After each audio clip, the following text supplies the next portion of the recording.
시간하도록 하겠습니다.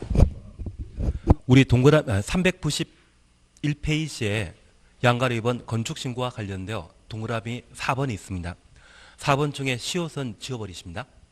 외벽 마감재료 30제곱미터 이상 수선, 얘는 지워버립니다. 잘못 들어간 지문입니다. 그러면 우리 4번 다시 한번 보시게 되면 다음 어느 하나에 해당되는 대수선은 건축신고하고 대수선할 수 있는데 내력벽 벽면적 30m 이상 수선하는 것, 니언, 티귿, 이열 묶어놓습니다. 기둥, 복, 그리고 지붕틀을 3개 이상 각각 수선하는 것, 방화벽 등을 수선하는 것, 주계단 등을 수선하는 것, 이 6가지에 대해서는 큰 건물에 이루어진다 할지라도 신고하고 대수선할 수 있습니다. 그러면 우리 3번, 4번 묶여 있으시죠? 3번은 건축신고와 관련된 대수선 대상으로 연면적 200 미만이고 3층 미만 건축물에 이루어지는 대수선은 신고하고 대수선할 수 있습니다. 여기 대수선과 관련되어서는 증설하는 것, 새로 만드는 것을 말합니다. 해체하는 것, 철거를 말합니다. 그리고 수선하는 것, 변경하는 것. 작은 건물에 이루어지는 증설, 해체, 수선, 변경 8가지 대수선이라고 하면 모두 신고하고 할 수 있다는 이야기입니다. 그러면 4번에 관한 규정을 따로 둔 것은 이 4번은 법을 만드는 분이 친절하지 않습니다. 작은 건물의 대수선이 죄다 신고 대상이라고 하면 그 반대 개념으로 연면적 200제곱미터 이상이거나 3층 이상 건축물은 큰 건물이다, 작은 건물이다. 큰 건물입니다. 저 큰 건물의 대수선은 원칙적으로 허가받고 대수선하도록 되어 있지만 6개 증설, 해체, 수선, 변경 중에 수선과 관련된 행위에 대해서는 신고하고 대수선할 수 있다는 이야기입니다. 그 6개에 해당되는 것으로서 내력벽을 벽면적 30제곱미터 이상 수선하는 것. 3년 전에 이 법이 개정되었는데 1962년도와 3년 전을 비교하게 되면 건축기술이 진짜 많이 발전했습니다. 그래서 종전에 내력벽을 30m 이상 수선하게 되면 큰 건물의 경우에는 허가받고 대수선하도록 되어 있었는데 건설기술이 워낙 발전하다 보니 이 정도는 소홀하게 할 수 있다, 그렇게 판단하게 되었습니다. 그래서 이런 행위에 대해서는 신고하고 대수선할 수 있는 겁니다. 다만 큰 건물에 내력벽을 증설하거나 해체하거나 벽면적 30제곱미터 이상 변경하는 것은 뭐하고 대수선한다? 얘는 허가 대상이고 오직 뭐만 30제곱미터 이상 수선하는 것만 신고하고 대수선할 수 있다는 이야기입니다. 그리고 기둥, 복, 그리고 지붕, 틀 이러한 3개를 각각 3개 이상 수선하는 것은 신고하고 대수선할 수 있는데 기둥을 증설, 해체하거나 3개 이상 변경하게 된다면 그때는 허가 대상이 되게 됩니다. 그리고 마지막 우리 봐주실 것이 주계단,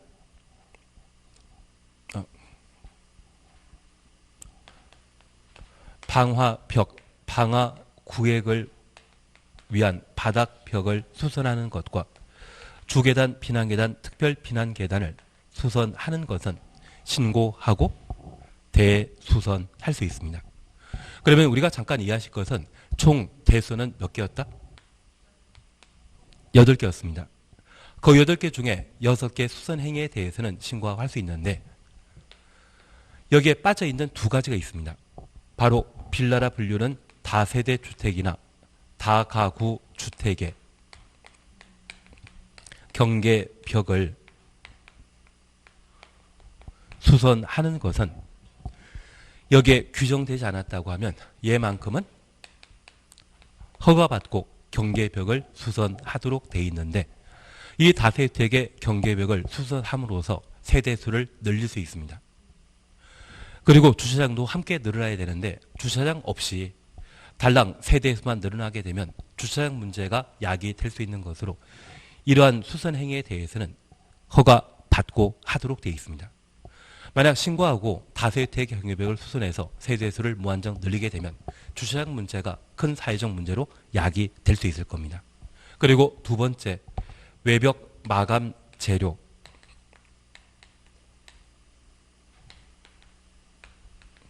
벽면적 30제곱미터 이상 수선하는 것. 얘도 허가 받아야 됩니다. 만약 3층 이상 건축물에 외벽 마감 재료를 신고하고 30m 이상 수선하게 되면 화재 발생 시에 유독 가스로 인명피해가 발생할 수 있습니다. 이러한 두 가지 큰 사회적 문제가 될 수 있는 이 두 가지 수선만큼은 경미한 사항이 아니기 때문에 이것만큼은 허가받고 대손하도록 되어 있습니다. 그러면 우리 다시 하나 봐줄 게 있습니다. 만약 작은 건물의 기둥을 증설, 해체하거나 3개 이상 수선 변경하게 된다면 그때는 무엇? 신고하고 하는 겁니다. 그리고 큰 건물의 기둥을 3개 이상 수선하는 경우에는 신고하고 할 수 있습니다. 만약 큰 건물의 기둥을 증설하거나 해체하게 된다고 하면 그때는 허가 대상이고, 다세 다가주택의 경계벽을 수선하는 것, 외벽 마감 재료, 벽면적 30m 이상 수선하는 것은 큰 건물의 경우에는 허가 대상이고, 작은 건물에 이루어지게 되면 그때는 신고하고 할 수 있습니다. 여기 외벽 마감 재료는 화재와 관련된 안전상의 문제인데 2층짜리 건물에 화재 발생하게 되면 지상 1층에 계신 분은 그냥 문 열고 나오시면 되고 2층에 계신 분은 잠깐 뛰어내리시면 별 문제 없이 건물 밖으로 잘 대피할 수 있습니다. 그래서 작은 건물에 이루어지는 모든 대손은 신고 대상인데 큰 건물의 증설, 해체, 수선 변경 중에 무엇? 수선만에 대해서는 허가 대상이 아니라 뭐하고? 신고하고 할 수 있다. 그래서 최근 개정된 대손과 관련된 사항을 최근 계속 자주 묻고 있습니다. 그래서 얘는 29회 때 기출문제 한번 출제되었고 작년에는 한번 건너뛰었지만 건축법 전반을 파악하기 위해서는 건축신고와 관련되어 정확하게 구분하시는 게 필요하십니다. 꼭 한번 확인해 주셔야 됩니다. 그래서 우리 건축신고와 관련되어서는 기본형이 있습니다. 기본형은 1962년부터 지금까지 개정되지 않고 계속 유지되는 것으로 연면적 100제곱미터 이하의 건축물 건축하는 것, 그리고 바다 면적합 85제곱미터 이내 증축, 개축, 재축, 그리고 연면적 200제곱미터 미만이고 3층 미만의 건축물의 대수선에 대해서는 신고 대상이라는 것 기억해 놓습니다. 법을 계속 개정하면서 연면적 100제곱미터 이하의 건축물 건축과 관련되어 우리 두 가지 기억하셔야 됩니다. 공장, 닭공장만 있는 것이 아니라 오리 공장도 존재한다는 것 기억하시면서 2층 이하로서 연면적 500제곱미터 이하의 공장 건축은 신고하고 공장 건축할 수 있다는 것 기억해 놓습니다. 그리고 도시의 삶과 농촌의 삶을 균형 있게 만들기 위해 관리적, 농림적, 자연환경 보전 지역 안에 연면적 200 미만이고 3층 미만 건축물 건축은 신고하고 할 수 있는데 이 관농자가 지구 단위 계획 구역으로 지정된 때에는 제외한다. 다만 지구 단위 계획 구역이라 할지라도 연면적 100제곱미터 이하의 건축물 건축은 뭐하고 할 수 있다? 신고하고 할 수 있다는 것 확인해 놓습니다. 그리고 대손과 관련되어 우리 약속했습니다. 작은 건물의 대손은 죄다 신고 대상이지만 규모 큰 건축물, 크다고 하는 것은 200 이상이거나 3층 이상 건축물을 말하는데 그 대손은 허가 대상이지만 6개 수선만큼은 신고하고 할 수 있다. 그 6개 수선에는 경계벽 수선 없습니다. 외벽 마감 재료, 벽면적 3제곱미터 이상 수선하는 것 없습니다. 이 두 가지만큼은 큰 건축물에 이루어지게 되면 얘는 허가 대상이라는 것 구분해 주셔야 됩니다. 아마 지금 힘드시더라도 나중에 문제 몇 번 풀다 보면 충분히 정리하실 수 있을 겁니다. 최근 간평 시험이건 우리 시험이건 관리사 시험이건 최근 개정된 건축신고에 관한 내용들을 자주 출제하고 있기 때문에 눈에 익혀놓으시는 게 필요하십니다. 그리고 한 장 넘기시면 건축신고 수리에 대해서는 크게 신경 쓰지 마시고 4번 건축신고의 의제와 효력 상실이라는 말 찾으셨는데 내용 잠깐 살펴보십니다. 끝입니다. 건축신고한 자가 신고일부터 1년 이내 1년 동원해 놓습니다. 공사에 착수하지 않으면 건축신고 효력은 없어지고 정당한 사유가 있다 인정되면 1년 범위 내 기간 연장할 수 있다. 우리 공법 전반에 걸쳐 연장하면 1년입니다. 딱 하나만 2년입니다. 우리 청산내하면 높게수란 말 기억나셔야 됩니다. 기지개라해서 기반설 부담구역 지구 단위 계획 수립된 경우에는 1회 2년 범위 내 기간 연장할 수 있습니다. 얘는 나중에 천천히 한번 보시면 됩니다. 그거 빼고 연장하면 몇 년 연장이다? 1년 연장이 원칙입니다. 그리고 두 번째 우리 봐주실 것이 공법상 각종 공사 착수에 관한 내용은 2년 내 공사 착수하도록 되어 있는데 1착, 3착, 5착이 있습니다. 건축신고한자는 몇 년에 공사 착수해야 된다? 1년에 공사 착수해야 된다. 착수하지 않는다면 신고효력 상실된다는 것 기억하시고 공장에 대한 건축 허가 받은 때에는 3년 내 공사 착수해야 되고 주민이 입안 제한한 지구 단위 계획이 결정 고시되었다면 5년 내 공사 착수해야 되며 착수하지 않는다면 5년 되는 다음날 효력 상실한다. 그렇게 각각 살펴놓는 게 필요합니다. 그래서 건축신고와 관련되어 공사 착수하게 되면 1착이라는 것만 확인해 놓습니다. 3번 변경 필요 없습니다. 5절 가설 건축물 제끼입니다.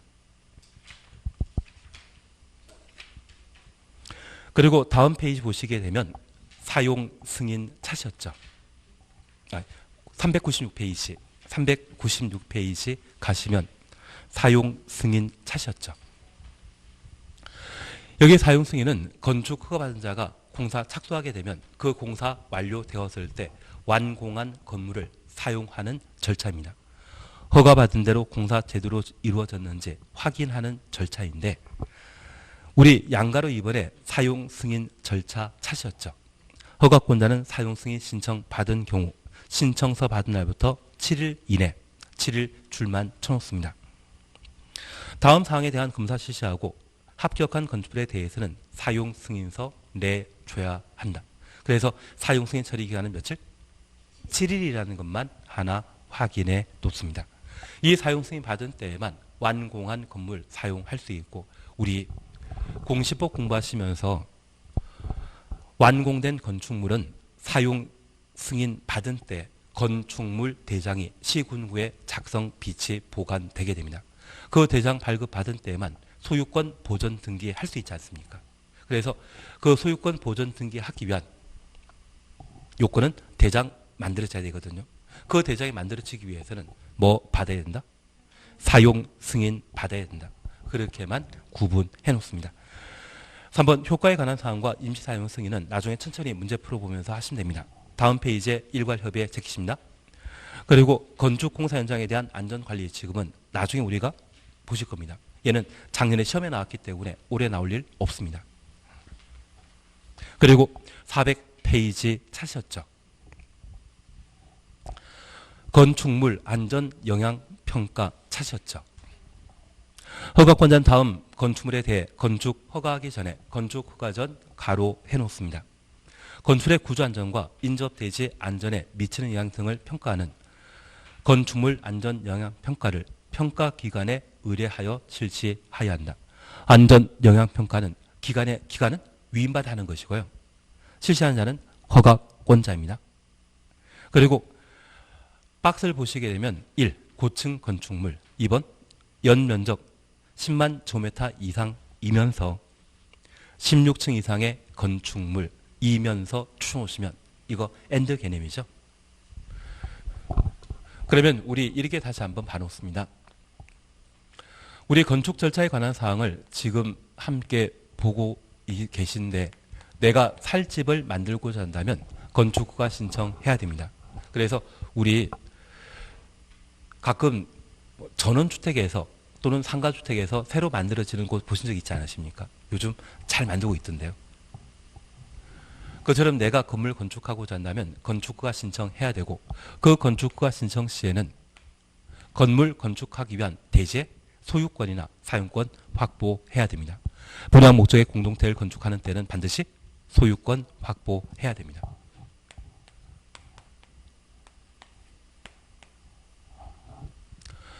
그리고 건축허가 신청하게 되면 건축법령에 적합한지 확인하고 허가 여부를 결정하게 되는데 이번에 내가 하는 행위가 건축물을 건축하거나 대수선하려는 때는 허가 받아야 되고 만약 리모델링 하고자 한다고 하면 리모델링 본질은 대수선 또는 건축물 일부를 증축하거나 개축하는 것을 리모델링이라 합니다. 리모델링 하는 때도 허가 받아야 됩니다. 우리 인테리어라는 말 들어본 적 있으시죠? 그 인테리어를 실내 건축이라 표현하는데 실내 건축 시에는 허가받을 필요 있다 없다. 그냥 하면 되는 겁니다.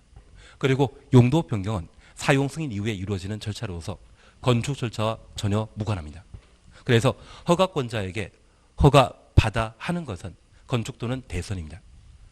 다만 이런 건축 또는 대수선 중에 작은 건물을 건축하거나 대수선하고자 한다면 신고하고 할 수 있는데 그 신고 대상과 관련되어서는 62년부터 지금까지 개정되지 않고 계속 유지되는 것으로서 연면적 100제곱미터 이하의 건축물 건축, 바닥 면적합 85제곱미터 이내 증축, 개축, 재축, 그리고 작은 건축물의 대수선, 연면적 200 미만이고 3층 미만입니다.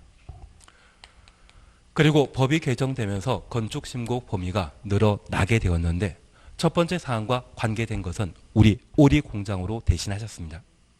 그리고 두 번째 우리 약속하신 것이 관농자의 연면적 200 미만이고 3층 미만 건축물 건축하는 때는 신고하고 건축할 수 있는데 그곳이 지구 단위 계획 구역이라면 신고 대상에서 제외한다. 다만 지구 단위 계획 구역이랄지라도 기본형 만들게 된다고 하면 그때는 신고 대상이라는 것 다시 한번 살펴놓습니다. 작은 건물의 대수는 신고 대상인데 큰 건물은 허가받아야 됩니다. 6개 수선. 그 6개 수선에는 다가구 다주택의 경계벽 수선 없습니다. 외벽 마감 재료 벽면적 3층 이상 수선하는 것 없습니다. 2개 행위는 계속 허가 대상이지 신고 대상 아니라는 것 확인해 놓습니다. 이런 건축 신고는 신고한 날부터 1년 내 공사 착수해야 되고 공사에 착수하지 않다면 1년 되는 다음 날 효력 상실합니다. 그래서 실효에 관한 사항을 각각 다루고 있는 것으로 밝혀 놓습니다. 그리고 이런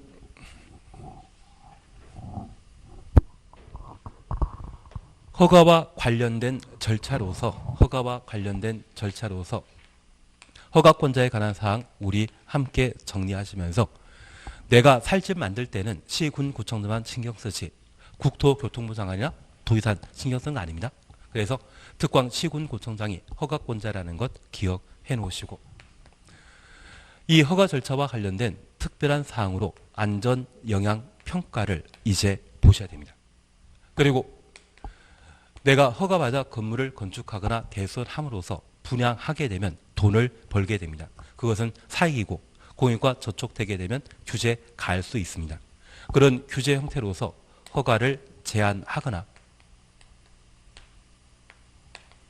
도지사가 사전 승인하거나 4가지 경우에는 건축 허가를 취소하여야 합니다. 허가받은 날부터 2년에 공사 착수하지 않거나 공장은 3년 공사에 착수했지만 법정 기한 공사 완료가 불가능하다 판단하게 되면 건축허가 취소하여야 한다. 허가받고 착공 신고하기 전에 대지 소유권을 경매 등의 방법 상실하고 6개월 이내 회복이 곤란한 경우라면 건축허가 취소하여야 한다. 그래서 2년, 3년, 6개월이라는 것 보셨다면 2, 3은 6입니다. 2년, 3년, 3년은 공장이라는 것 기억하시고 착공 신고 전에 경매 등의 방법으로 대지 소유권 상실하고 6개월 경과토록 공사 착수가 불가능하다 판단하면 건축허가 취소하여야 한다. 2, 3은 6이라는 것 봐놓습니다. 이번에 우리가 함께 나가시는 게 안전영향평가입니다. 그러면 우리 이렇게 잠깐 하나 이해해 주실 것이 있습니다. 최근 서울의 강변역 주변에는 지진 발생하지 않았는데 불구하고 건물이 크게 흔들린 적이 있거든요. 그래서 서울시에서는 왜 흔들렸는지 원인을 조사했는데 6개월 뒤에 발표한 게 강변역 테크노 마트에 건물 중간층에 헬스클럽이 있었다고 합니다. 그리고 그곳에 에어로빅 하는 분들이 살 빼기 위해 그 시간대에 열심히 춤을 추셨는데 그게 원인이 되어서 건물이 한번 흔들렸다는 이야기를 발표한 적이 있습니다. 그런데 서울의 한강 주변의 땅이라고 하면 농사 짓기 딱 적합한 땅이지 않습니까? 그런 땅을 사질토로 합니다. 그러한 곳에 초고층 건축물 또는 16층 이상으로서 엔드 개념입니다. 연면적 10만 제곱미터 이상의 건물 건축하게 되면 저 건물 하중을 제대로 지탱할 수 있다? 지탱 못한다? 못합니다. 그래서 제1롯데월드 건축 도중에 싱크홀 현상이 다소 발생한 것도 있고 우리 여의도라고 하는 섬이 있는데 그 섬은 집안 탄탄하겠습니까? 모래이거든요. 그래서 최근에도 공사 도중에 싱크홀 현상 발생해서 공사 중에 인부가 다친 사건이 있었습니다. 그래서 이런 건물을 건축하고자 한다면 대지가 이 무게를 지탱할 수 있는지 파악할 필요가 있습니다. 그걸 뭐란다? 안전 영향 평가라 표현합니다. 그래서 초고층 건물은 층수가 50층 이상이거나 높이가 200m 이상의 건축물. 초고층 건축물이 아니라면 16층 이상이고 얼마? 연면적 10만 제곱미터 이상의 건축물. 이 두 가지 요건을 동시에 충족한 때 초고층 건축물 외 건축물은 안전 영향 평가 대상이 되게 됩니다. 그러면 막말로 40층짜리이고 연면적이 8만 제곱미터는 안전 영향 평가 대상이다 아니다? 아닙니다. 16층 이상이고 무엇? 10만. 50층 이상이거나 높이가 200m 이상. 그래서 얘는 이런 조건에 충족되지 않기 때문에 안전 영향 평가 대상이 아니라는 것을 잠깐 확인해 놓습니다. 그러면 이런 안전 영향 평가는 누가 실시한다? 허가권자가.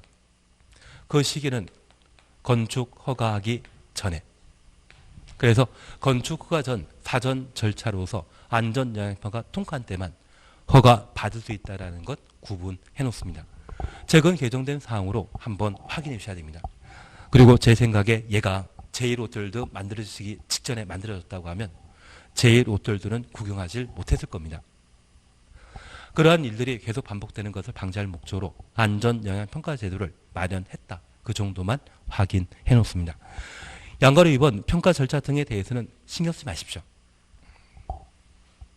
그리고 비용 부담 하나만 함께 봐놓습니다. 동그라미 2번 평가 방법과 관련되어 세 번째, 네 번째, 다섯 번째 줄 보시게 되면 안전 영향 평가에 드는 비용은 비용 동그라미 놓습니다. 의뢰한 자가 부담한다. 의뢰한 자 추정 놓습니다. 의뢰한 자는 건축주이겠습니까? 허가권자이겠습니까?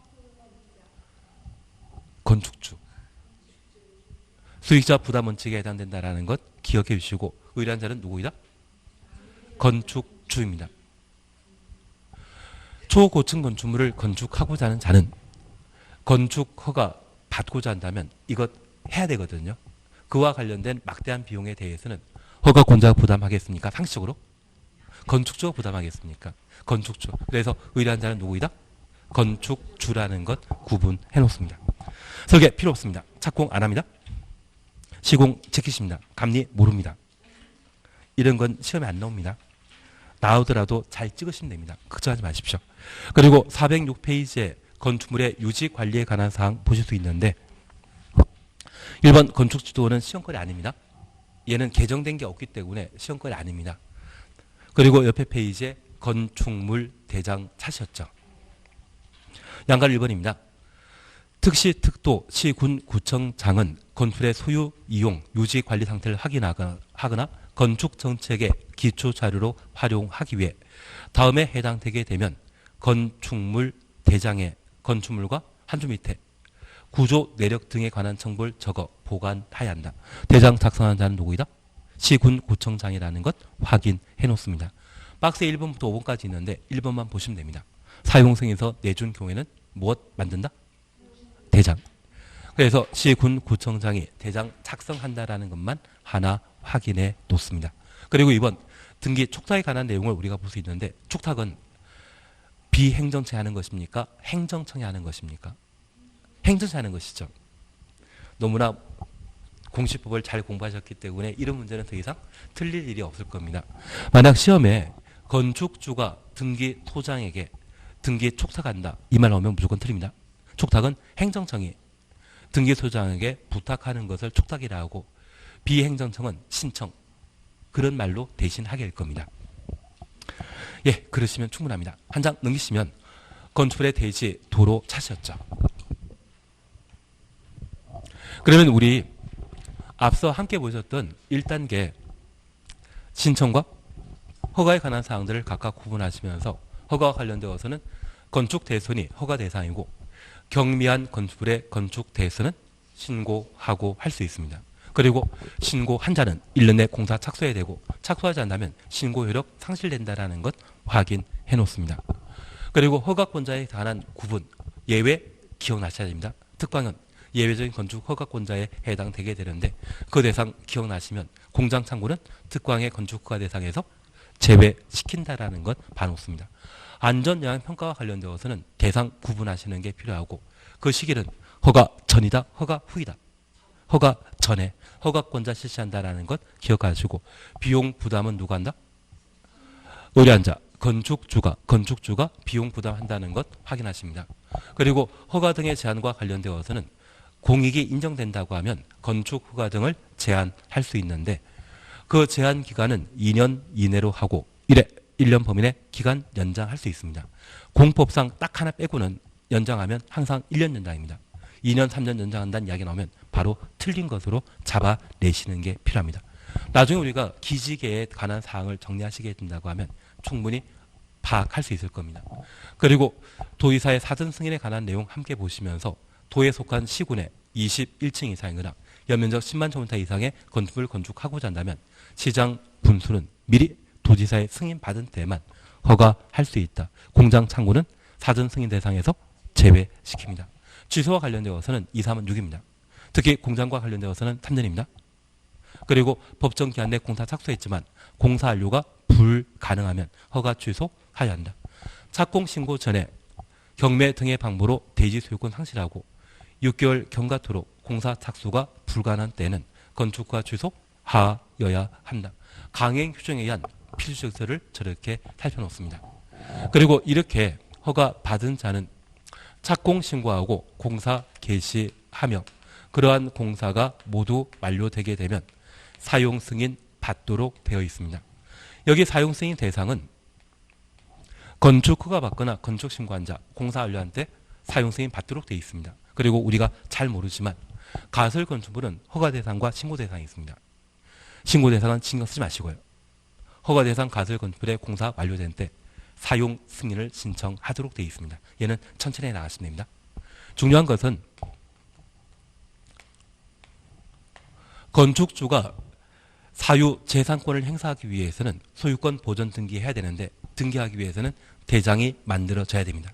그래서 지금까지 건축공사했던 건축주가 허가사항을 가장 잘 알고 있는 사람은 누구이다? 허가권자이겠죠.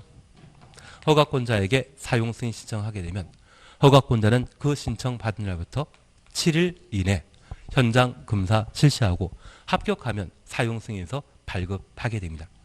그런데 우리 몇 년 전에 2008년도에 세종시가 행정수도로 정해졌을 때 그 당시 참 논란 많았습니다. 그 당시에 1군 건설업체, 종합건설업체는 세종시에 택지 분양받았다. 2군 상분이 분양받았다. 2군 상분이 분양받은 적이 있습니다.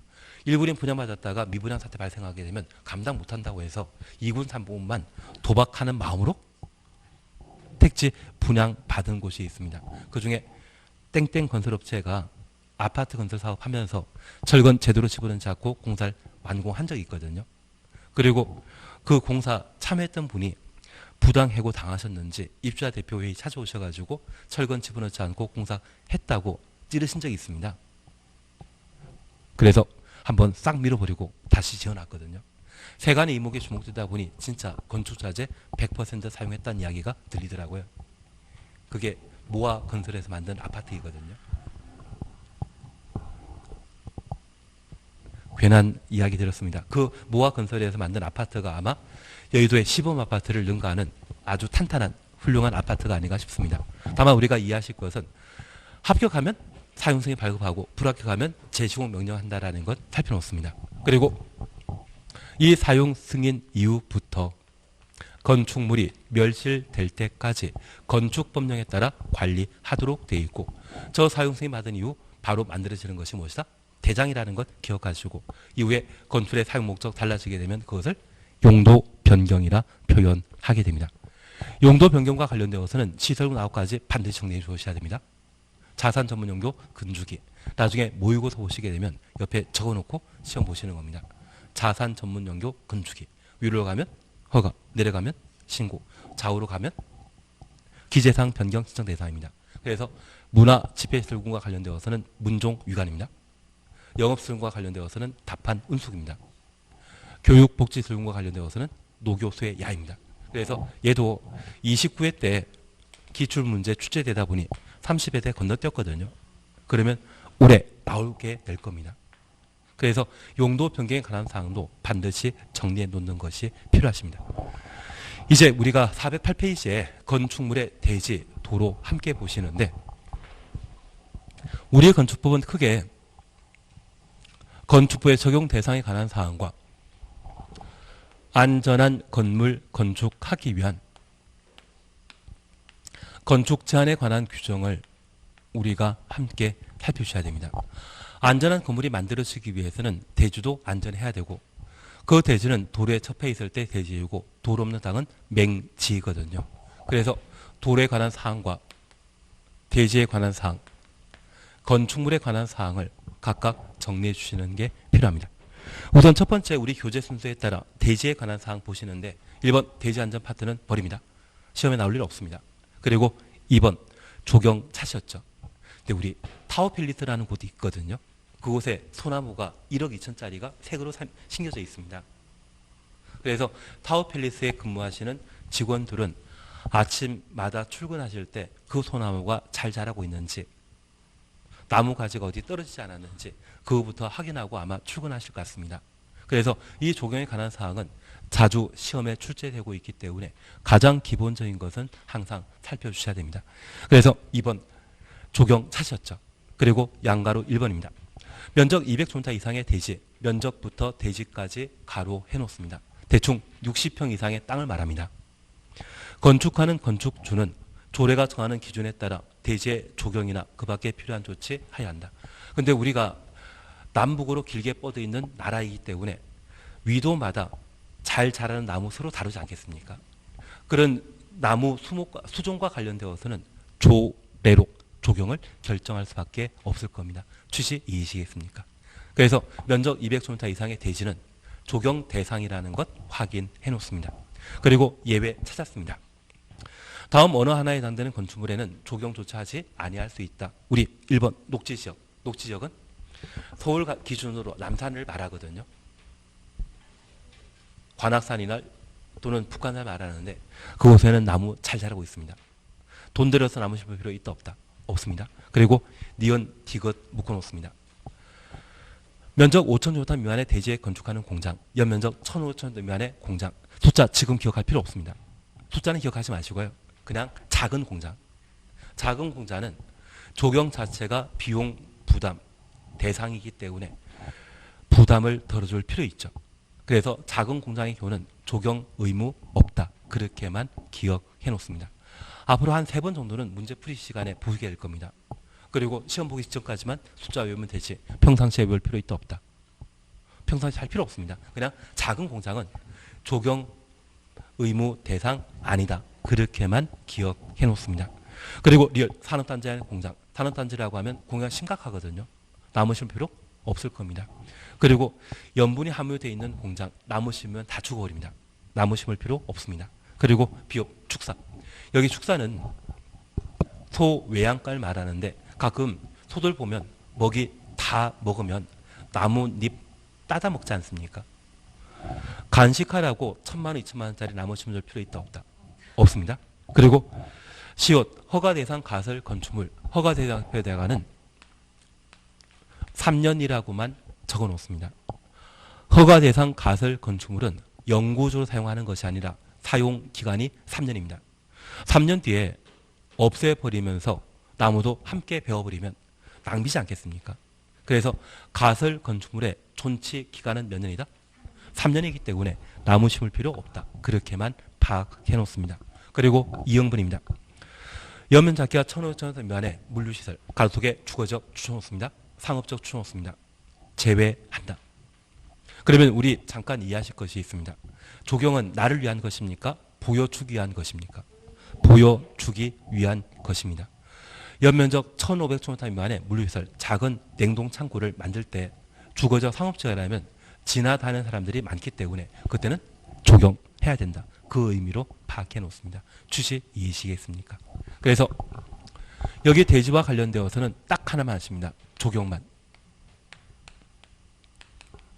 조경 대상은 면적 200제곱미터 이상의 대지에 건축물을 건축하는 때 나무 심어야 됩니다.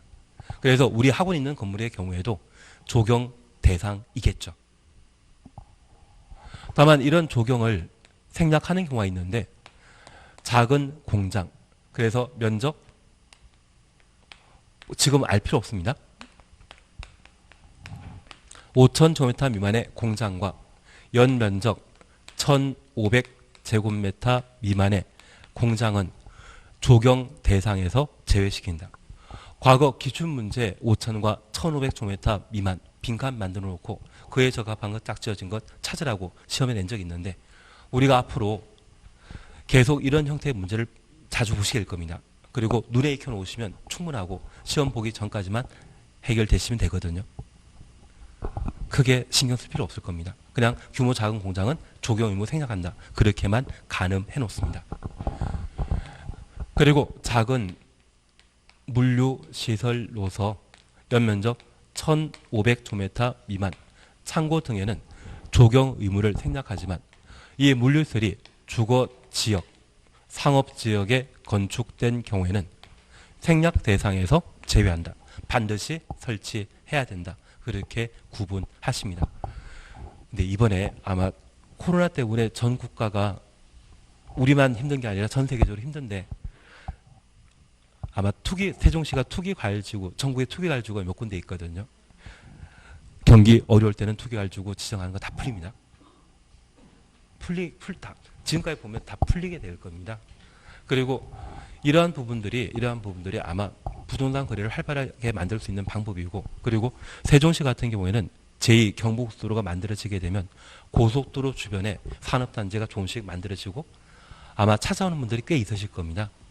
그리고 이 공장 용지나 또는 창고 용지를 거래하게 된다고 하면 임대하겠다는 사람도 있고 사겠다는 사람이 있다고 하면 사는 게 훨씬 유리합니다. 그래서 우리 사이다 공장 중에 칠성사이다라는 곳 들어본 적 있지 않으십니까? 걔가 강남역 일대에 있었거든요. 1960년대 그 강남역에서 사이다 공장 만들고 칠성사이다에서 매출액, 그냥 지금까지 매출액 다 계산하다 보면 그 금액과 땅값 올라간 거 비교하면 토지의 가격이 더 올랐거든요. 그래서 공장 용지 등이 있다고 하면 그것은 사라고 하는 게 중개 의뢰하신 분에게 도움되는 일입니다. 그리고 수수료도 좀 달라지겠죠. 괜한 이야기를 했나 봅니다. 나중에 대신 인허가 받는 거나 다른 세무상의 상담까지 가미되게 된다고 하면 그때는 법정 수수료를 받으면 좀 안타까우시거든요. 그럴 때는 꼭 알고 있는 변호사나 법무사 또는 세무사 찾아가시게 되면 그분들은 한계 없습니다. 약정 수수료에서 다른 수수료 받는 분도 계시거든요. 그래서 예전에 전관 예우 받으시려고 화장품 사장님께서 몇십억 쓰신 것도 있지 않습니까? 그래서 나중에 알고 있는 변호사나 법무사, 세무사 있으시면 계속 친분 돈독하게 해놓으시고 인허가 처리하는 부분까지 담당하시게 되면 땅 안 하실 거죠. 이쪽은 하기 딱 좋습니다. 경부고속도로가 세종시에서 끝나겠습니까? 또 만들어지겠습니까? 또 연장되거든요. 그런 구간에 산업단지든 또는 창고 물류부지든 물류창고 부지든 그런 부지 거래 알겠습니다. 마음 편하게 아파트 매매하고 임대하는 게 마음 편하시죠? 괜한 얘기 드렸습니다. 하여튼 우리 잠깐 봐주실 것으로서 작은 공장, 작은 물류시설의 경우는 적용 의무 생략한다. 그렇게만 각각 구분하시고 여기 물류시설과 관련되어 주거적 상업지역에 만들어져 있다고 하면 적용 대상입니다. 반드시 적용해야 된다.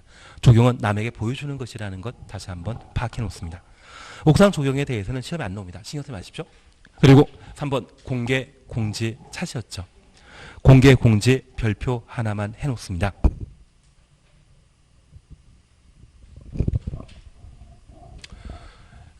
이쪽은 교재 순서와 달리 나중에 제가 따로 하는 자료 만들어 드리게 되면 건축물과 관련된 규제 완화 파트에서 공부하시게 될 겁니다. 그래서 건축물과 관련된 규제 완화에 해당되는 것으로 공개 공지를 함께 보시는데 모든 땅은 소유자가 사용 수익을 하도록 되어 있습니다. 그런데 이 공개 공지는 자기 땅인데 불구하고 누구나 이용할 수 있도록 개방해 놓은 땅을 공개 공지라 하고 우리 백화점 등을 방문하시게 되면 백화점에 딸려 있는 부속 공원을 보신 적이 있을 겁니다. 공개 공지는 건축물에 딸린 부속 공원으로 파악해 주십니다. 제가 늘 하는 이야기 중에 고땡땡 변호사라고 하는 서울시 고문 변호사께서 용산구의 공원 용지를 한 10년 전쯤에 해서 공매 등의 방법으로 낙찰받으셨거든요. 그때 낙찰받을 때 40억 정도였지만 작년 용산구에서는 440억에 팔라고 제안했는데 이런 지하에 거절하셨습니다. 왜냐하면 7월 1일 날 도시군 계획설의 일몰제에 따라 모두 풀리게 되면 걔가 700억 이상 되고 그 땅이 지금 한남 뉴타운에 인접한 곳에 존재하거든요. 그래서 한남 뉴타운과 관련된 재개발 사업이 이루어지게 되면 나는 3구역 가시겠습니까? 5구역 가실 겁니까? 둘 다 좋습니다. 괜한 이야기 들었나 봅니다. 그래서 아마 그 개발 사업이 제대로 진척되고 진행되게 되면 더 가격이 오를 수 있는 것이 그곳이 아닌가 싶습니다. 그런데 나라에 그런 공원 만들고자 한다고 하면 돈 좀 있어야 되거든요.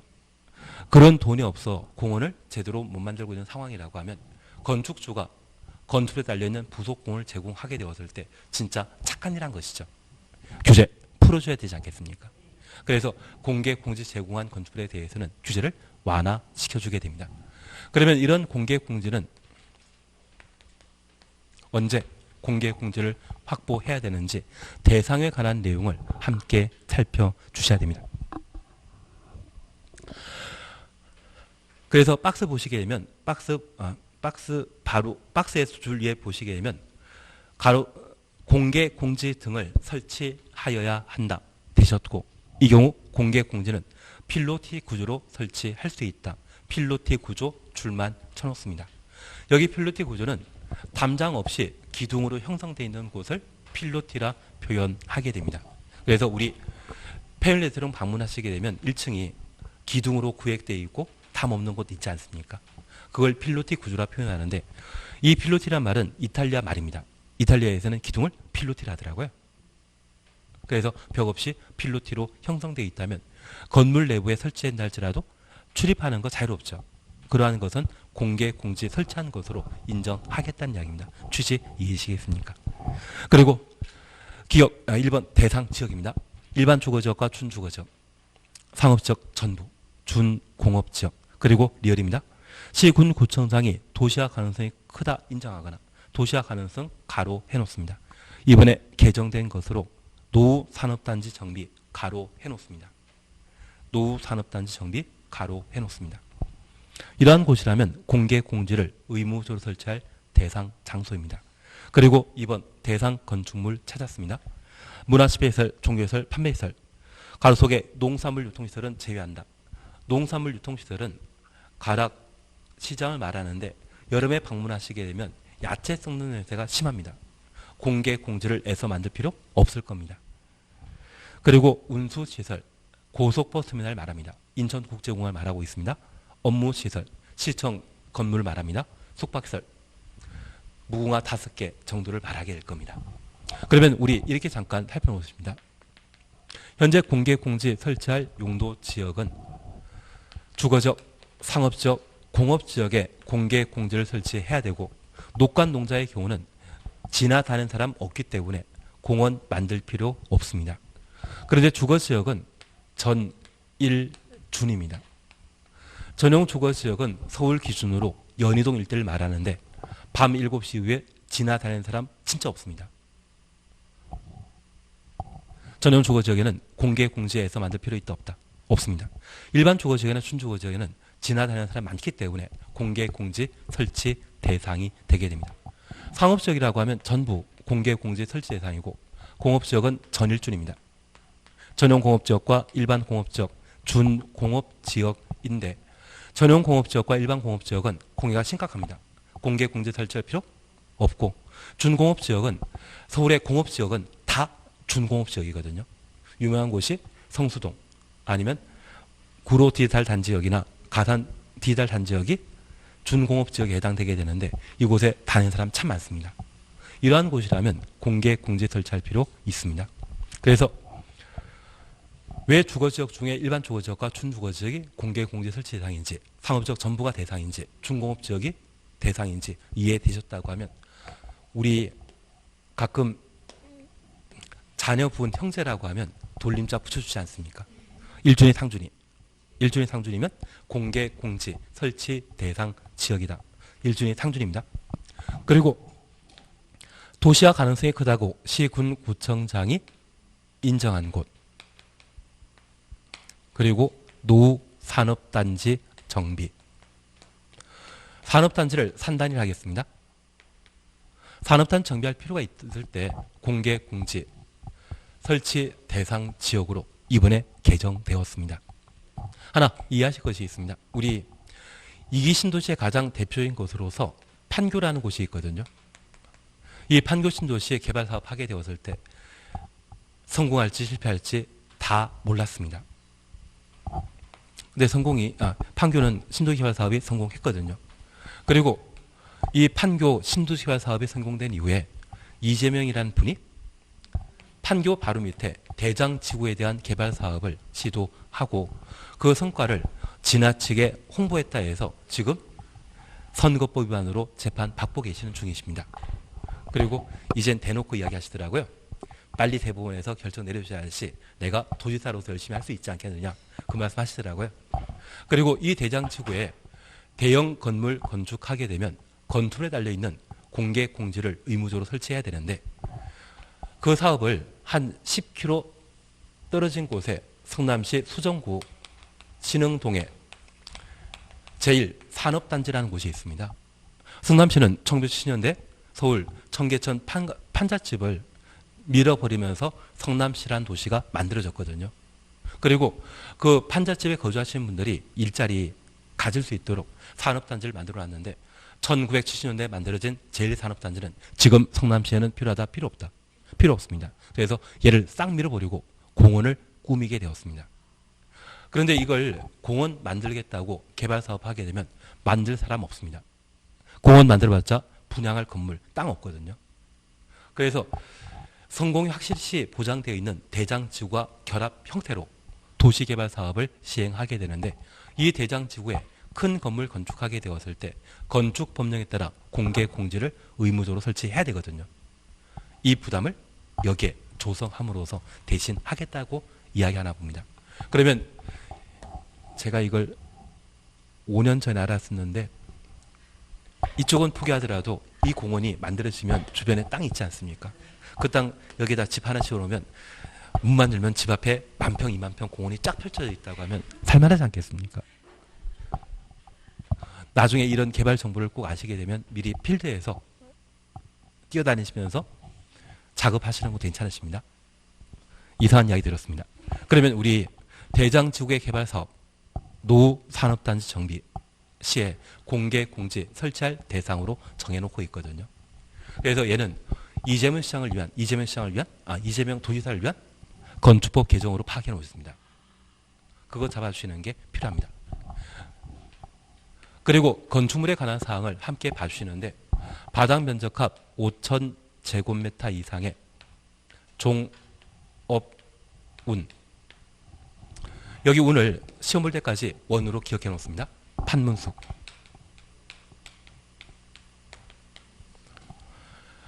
그래서 우리 탤런트 안문숙이라는 분 기억나신다고 하면 이번에 판문숙은 종업월입니다. 그래서 종교시설, 업무시설, 운수시설, 판매시설, 문화집회시설, 숙박시설. 그래서 바다 면적합 5,000제곱미터 이상의 종업원, 판문숙 6가지는 공개 공지를 의무적으로 설치하여야 한다. 되시겠습니까? 우리 종종우는 판문숙은 다중이용은 줄이고요. 종업원, 판문숙은 공개 공지 확보 대상입니다. 그래서 종종우는 판문숙은 다중이용 건축물, 종업원, 판문숙은 공개 공지. 하여튼 둘 중에 하나 시험에 나와가지고 내가 합격하게 되었으면 바로 탤런트 안문숙 씨 팬클럽에 가입해 주시는 게 필요하십니다. 그거면 충분하십니다. 그리고 설치 면적 기준 잠깐 확인하십니다. 동그라미 1번 찾으셨죠? 공개 공지등의 설치 면적은 대지 면적의 100분의 10 이하. 그래서 대지 면적부터 10 이하까지 가로 닫아 놓습니다. 그리고 옆에 페이지에 설치 효과 찾으셨죠? 박스를 보시게 되면 건축물 용적률은 해당 지역에 적용되는 용적률의 1.2배. 건축의 높이 제한은 해당 건축에 적용되는 높이 기준의 1.2배. 그래서 용적률과 높이 기준을 각각 1.2배 완화 가능하다. 확인해 놓습니다. 그러면 우리 이렇게 잠깐 이해하시는데 도로변에 대지의 면적이 1000제곱미터이고 적용되는 용적률이 500%인데 전체 대지 면적 중에 100분의 10인 100제곱미터를 공개 공지로 꾸며 시민에게 제공하게 되면 적용되는 용적률을 1.2배 완화시켜 줌으로써 그 용적률은 600%가 됩니다. 원래 5,000제곱미터 건축할 땅에 공개 공지 설치하면 1,000제곱미터를 더 만들 수 있거든요. 그래서 이 공개 공지는 건축주 입장에서는 항상 선택하게 됩니다. 조경 부담보다, 공개 공지 부담보다 더 큰 건물을 건축할 수 있기 때문에 공개 공지를 다 만들게 되거든요. 취지 이해하시겠습니까? 그래서 용적률과 높이 기준을 각각 얼마? 1.2배 완화시켜주고 건폐율 완화한다 안 한다? 건폐율은 1.2배 완화한다. 이 말 나오면 틀립니다. 용적률과 높이 제한만 1.2배 완화해주게 됩니다. 취지 이해하시겠습니까? 그러면 우리 동그라미 1번 잠깐 확인하고 지나십니다. 공개 공지 등의 확보 대상 건축물에 공개 공지 설치한 경우 건축물의 건폐율, 건폐율 추천없습니다. 용적률, 높이 제한은 다음에 따라 완화 적용할 수 있다. 이 다음이 사실 대통령령이거든요. 대통령령이거든요. 그러면 우리 잠깐 이해해 주실 것이 있습니다. 현재 공개 공지 확보했을 때 법률상 건폐율, 용적률, 높이 제한을 대통령령이 정하는 바에 따라 완화할 수 있다라고 하고 대통령령에서는 이를 위임받아 건폐율에 관한 규정은 없고 용적률과 높이 제한 이 두 가지에 대해서만 1.2배 완화해주도록 구체적인 규정을 마련하고 있습니다. 그러면 우리가 잠깐 이해하실 것은 건폐율, 법률에 따라 완화할 수 있다? 맞습니다. 건폐율, 법률에 따라 완화할 수 있다? 맞습니다. 용적률, 법률에 따라 완화할 수 있다? 맞습니다. 대신 건폐율을 1.2배 완화한다. 이 말 나오면 틀립니다. 용적률만 1.2배. 그래서 우리 자제분이나 조카들에게 용돈 1,000원 주면서 이 돈 가지고 오뎅이나 떡볶이 사 먹어라 하면 이 돈 가지고 오뎅 1,000원씩 사 먹으면 시킨 대로 잘한 것이죠. 이걸 저축해서 내 생일날 선물 사다 주면 칭찬한다, 야단친다. 칭찬하시지만 법적으로는 야단칩니다. 그래서 가끔 중앙정부에서는 각 지자체마다 교부금이라는 것을 지급하게 되는데 그 교부금 쓰다 보면 남는 게 있거든요. 만약 남겨놓게 되면 그 다음에 그만큼 깎입니다. 삭감되어 버린다고 하더라고요. 그래서 연말에 보도 블록 교체하는 걸 보게 되면 아 올해도 교부금 남았구나 그런 생각해 주시면 될 것 같습니다. 그게 위임에 관한 사안입니다. 취지 이해시겠습니까? 그래서 법률에서는 건폐율, 용적률, 높이 제한 규정을 완화할 수 있고 구체적으로 얼마 완화하는 것은 대통령령에서 결정하고 있는데 1.2배 완화해 주는 것은 뭐만? 용적률과 높이만. 그래서 만약 시험에 건폐율도 1.2배 완화한다. 이 말 나오면 바로 틀린 것으로 취지 이해시겠습니까? 4번 공개공관리에 대해서는 지금 볼 필요 없습니다. 다음 페이지에 대전의 공지 필요 없습니다. 맞별 건축 필요 없습니다. 대지분할 안 합니다. 그리고 414페이지 도로에 관한 사항은 잠깐 쉬었다 하실 겁니다.